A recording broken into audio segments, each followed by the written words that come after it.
Hello, everyone. Before we begin today's show, I want to give a shout out to Idle Courses Academy. If you're looking to transition into the corporate instructional design space, you need the right guidance to do so. Dr. Sargent and her team have done an incredible job of focusing on what's important to be a corporate instructional designer, like storyboarding, ID models and theories, authoring tools, project management tactics, and more. They even cover how to make your resume and portfolio stand out from the crowd and have an impressive completion rate, with their students working at organizations like Google, Salesforce, GM, Uber, Walmart, and Amazon.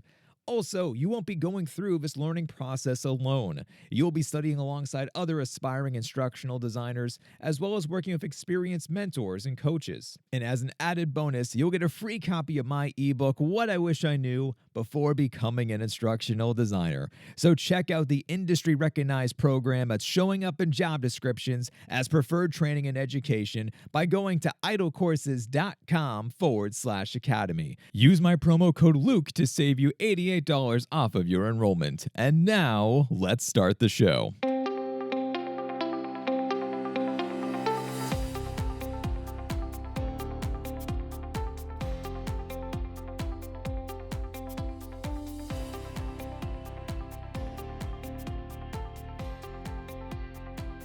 Hello, everybody, and welcome on into your favorite Learning Nerd podcast. My name is Dr. Luke Hobson. I am your host of this show. I am also a senior instructional designer and PM over at MIT, and I am an author, a blogger, a podcaster, I guess a YouTuber nowadays. I don't know anymore. I produce a lot of content on the internet all about instructional design because I love what it is that I do, and I love sharing this with you. So if you are someone who is looking to learn more about instructional design or transitioning over into this field or how to make your learning experiences awesome, you are in the right place. And you can find all of my Learning Nerd content over at drlukehobson.com. From scrolling up and down on LinkedIn and Facebook, I have seen many of you newbies coming into the field and talking about how difficult the job searching process is and how it has been wearing on your mental well-being. First and foremost, let me say that your feelings are valid and I see you and I hear you. It took me years to become an instructional designer. Years. The state of instructional design job opportunities were much different back in 2013 compared to every company looking to hire an instructional designer nowadays. This doesn't mean that it's easier now, it just presents new challenges and a different level of competition. But reading so many posts about this level of frustration instantly sets me back to when I first started my own instructional design journey. At the time, I worked for a university called SNHU, and I worked in their online division. There were roughly 40 to 50 people when I first started, and I used this time to introduce myself to as many people as possible. I would bounce from cubicle to say hi to different people every single day and to learn a little bit more about what everyone did within an online university. This was how a conversation with one friend changed everything for me when he said that he was an instructional designer. What the heck is instructional design, is what I said to him. I always thought that the professors made the online courses, but no, there was a team of dedicated learning nerds working behind the scenes to make these products. Talking with this friend of mine always gave me a jolt of energy. The fact that he got to collaborate with others and solve puzzles through education for a living was something I could never imagine. There was, of course, one major hurdle I faced almost 10 years ago was, so how exactly do I become an instructional designer? Every instructional designer I talked to said that they fell into the role by accident. Everyone I talked to had wildly different backgrounds, ranging from education to vendor management to PhDs in English and literature. It was almost unheard of, at least for me at the time, to find someone who went to school for a degree in instructional design and had a traditional cleared path towards becoming an instructional designer within higher education. Many of the instructional design degrees that exist today did not exist online, or they weren't flexible, or perhaps the costs were just sky high. So what I did is that I turned to Google and I really didn't find any leads about any types of alternatives. So I had to figure it out for myself. As you can imagine, this did not lead to a successful journey. Keep in mind, too, by the way, folks, that the 24-year-old version of Luke is much different compared to the now 34-year-old version of Luke that you have come to know and that you are listening to today. I was inexperienced. I didn't have a clue about how to present my current skill set or even be able to identify about what my skill set really was. It was a blend of graphic design, marketing, sales, and academic advising. At the time, none of those screamed instructional design to me, but I saw countless other academic advisors becoming instructional designers, so I thought, why not me? I wasn't entirely off base, but I kept finding myself making it to the first or the second round and then getting eliminated. Then came the usual feedback, and that someone with more experience beat me out for the job. I believed them when they told me this, but it didn't make it any easier after seeing them in the halls and thinking, oh, there goes another person who didn't believe in me. And after the ninth time or so of being rejected and going through the motions and getting another rejection email, I quit. I had had enough. I wasn't meant to be an instructional designer. After months, I picked myself back up off the ground, and I did indeed find a team within the university that wanted my skill set.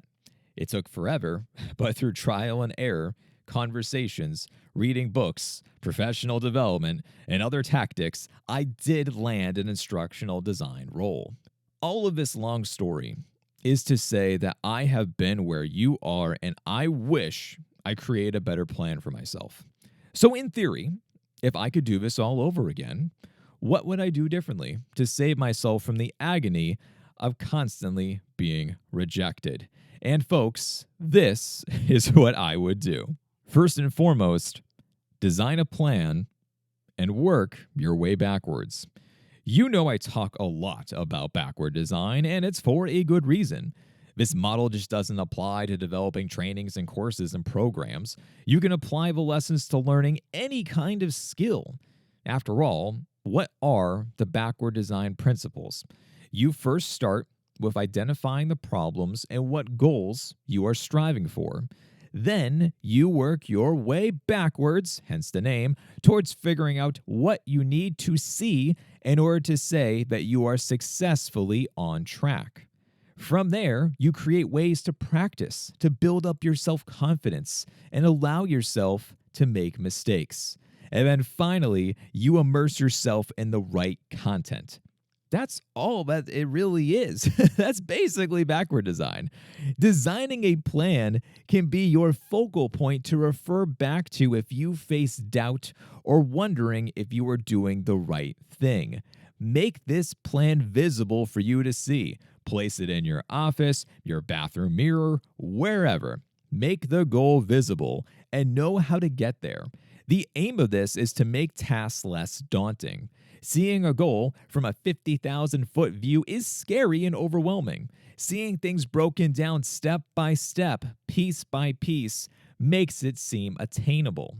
And if you're entirely new to backwards design, by the way, I do have a mini course that I'll link to in the show notes that will give you more of a rough idea about how to actually do this. And hey, at the same time, you can learn about an instructional design model that you can use in the real world. My next tip is to celebrate every single win. Doesn't matter how big or small, every time you do something awesome, you celebrate the life out of that thing. Celebrate the accomplishment. Your definition of celebration, by the way, could be different from mine too. Maybe you order DoorDash or go out to dinner with your significant other. Maybe you simply call your best friend or your mom or dad or siblings or kids or colleagues or whoever. The point is to talk about what you are doing and how you are taking another step forward. You are speaking your goals into existence, and this is going to help you. By speaking about your wins out loud, you will build more momentum towards the goal. So ride that wave and keep on crushing your goals all the way until you cross the finish line.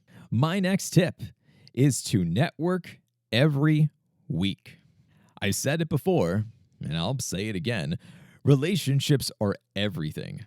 Connecting with others leads to learning, bonding, and opportunities.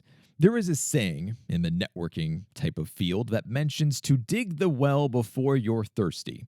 This means that having a strong community you can rely on will pay off leaps and bounds in the future, and instead of immediately trying to go and ask for things, you have therefore already done something great for your network beforehand. I would try to set up as many virtual coffee chats as you can with folks via LinkedIn and Facebook and understand what they are going through.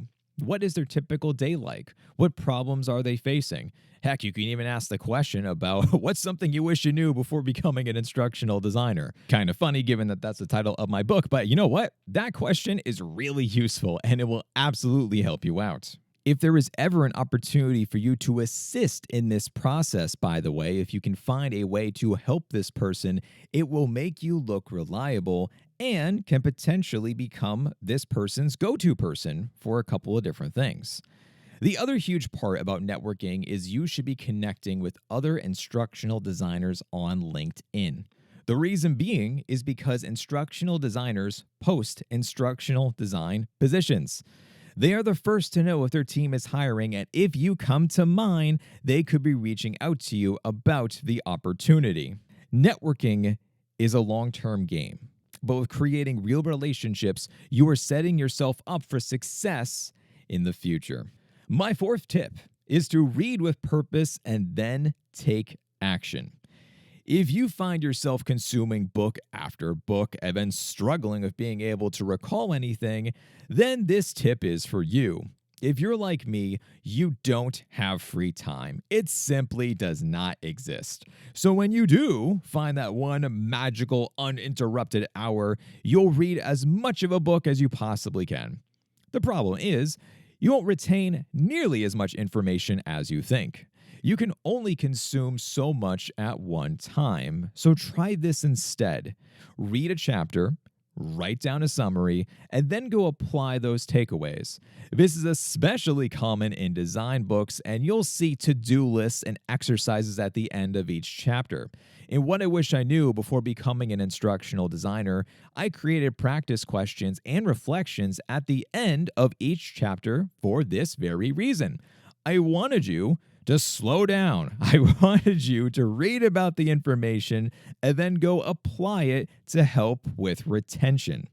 If these types of exercises aren't at the end of the book that you are reading, by the way, then create a summary and think about where you could apply the lessons immediately. It's basically like going back to high school where you had to write a book report and then go present it to the class. So if you can still remember creating presentations for To Kill a Mockingbird or The Catcher in the Rye, this is why the information stuck. So read with purpose and then go take action. And my fifth and final tip is to form a mastermind. Human beings are social creatures. We learn from others. That's why you are currently listening to me talk right now. So doesn't it make sense to create groups to learn from one another's stories and experiences? Yeah, it does. You should create a mastermind to help you with studying and working together. You can share your wins and your losses. You can ask for new ideas if you get stuck. You are far more likely to hit your goals when you have a group that can hold you accountable. This is how I hit so many of my goals. I have a mastermind for basically anything in my life. When I was super big into fitness, I had a fitness mastermind. When I am thinking about research and higher education, I have a mastermind for that as well. Even for writing the book, I had a group that I checked in with every single Tuesday, basically talking about what chapters I wrote, what new ideas I have, talking about where the book was potentially going. There was always a group to help me, and I realized that as myself, I need these people to hold me accountable. The check-ins, making sure that I am actually following through, living up to the expectations and to the goals that I set for myself, but others remind me, that all really tremendously helps me, and I know it's going to help you too. So use these groups to check in with them, give them updates, ask for tips, and figure out how to get better each and every week. Now, you might be saying, sounds great, Luke, but have you tried making friends as an adult? It's really hard. And yeah, I understand. It's definitely a challenge, especially still in these types of remote days. So here are my 2 places to meet awesome, like-minded people. Number 1, I would highly suggest that you join our instructional design group on Facebook, and you can certainly post in there asking if anyone would like to form a mastermind. We have almost 1,000 members, and out of all of those thousands of people, I have met so many amazing people inside of that group who very much are probably just like you, listening to this podcast episode, trying to learn more and striving to become a better instructional designer. So join our group. The link is going to be in the description down below inside of the show notes. The second place is go on LinkedIn and find other instructional designers and ask, will they join you? And of course, you can use different types of things like hashtags like instructional design, hashtag mastermind, hashtag study group, whatever you want to be able to say that's going to generate the right attention. And by all means, if it at all helps you, please feel free to tag me and say, hey, I listened to this podcast episode. I love to form a mastermind with the right people. Who wants to join me and meeting up every single week and trying to hit our goals together? If that helps you, then by all means, please feel free to tag me. The point is that if you surround yourself with a community, you are far more likely to hit your goal. And the last piece of advice, folks, that I have for you, it's not a final tip, but it is just a reminder that good things come to those who wait and good things come to those who work hard. So keep on giving it your all. It will pay off over time. I hope you enjoyed today's episode, folks. Once again, I'll include all the links in the show notes that I have already mentioned. And if you'd like to see a summary of this podcast, I made a YouTube video of this exact same topic. So I'll be sure to link to that in the show notes as well.